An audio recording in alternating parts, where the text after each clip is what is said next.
My name is Caroline Sandberg, and this is my sister Lauren, and we live in Lake Tahoe near California. 2 years ago, I co-founded an environmental club at my school with my friend Summer, who's the MC today.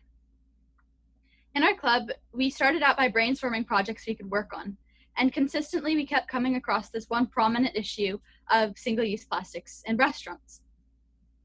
We live in a small ski town, and there's tons of tourists that come up every year, and so the restaurants are a huge industry, and the plastics in the restaurants are a big problem.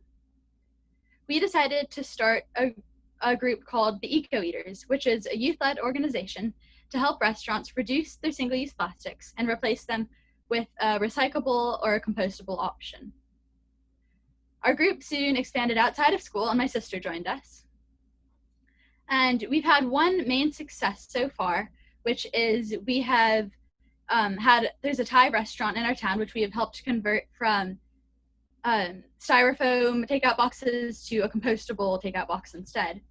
And we've also had lots of smaller successes where we've talked to lots of restaurants in our area as well, and they've all got on board with us, and this summer we're going to help them we're going to help them change over to a more compostable option like we did the Thai restaurant. So this was a smaller success. It's still a start, and we're very excited to keep going. Other success or groups that we've worked with is we've placed in a nationwide award for our project, and we've spoken at 2 international conferences about it. At the most recent international conference, the World Sustainable Development Forum, we joined Pop Oceans, and that's why we're speaking here today. Yeah, at first it might not seem that our project even relates to the ocean, but in fact they can be very intertwined. Eco Eaters aims to eliminate single-use plastics in restaurants, and plastic pollution is a huge problem, not just in the whole world, but in our world's oceans specifically. About 8 million tons of plastic goes into the ocean every year, which is the same as placing 5 garbage bags of trash on every foot of coastline of our planet. This means that not 1 square mile of surface ocean anywhere on Earth is free of plastic pollution.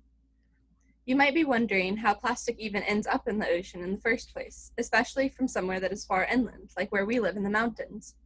But even if you live hundreds of miles away from the coast, the plastic you throw away could end up in the ocean. And once the plastic is in the ocean, it decomposes very slowly. It breaks down into tiny pieces called microplastics, which can really harm and even kill sea life. There are 3 main ways that the plastic we use daily ends up in the seas, and the first one is simply throwing plastic into the garbage when it could be recycled. The plastic you throw away in a bin goes to a landfill, and when this garbage is being transported to the landfill, the plastic is often blown away because it is so lightweight. From there, it can eventually clutter around drains, enter rivers, and then eventually the oceans. The second main way is littering, which is perhaps the most obvious because litter on beaches is easily washed into the oceans. But litter on the street doesn't stay there either. Rainwater and wind can carry the plastic waste into streams and rivers, through drains, and then those drains lead to the oceans. The third main one is products that go down the drains, and I think that this is one that people don't really consider all the time because it's not as obvious. Many of the products that we use daily are flushed down toilets, including wet wipes and cotton buds.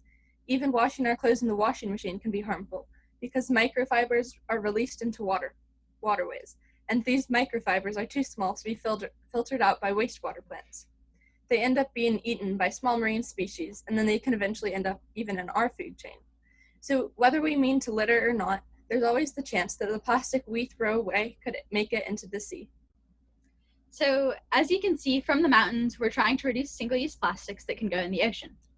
This means that from any part of the world you are, whether it's on the oceans or not, you can help reduce pollution in our oceans. Also, at any age, you can make a difference.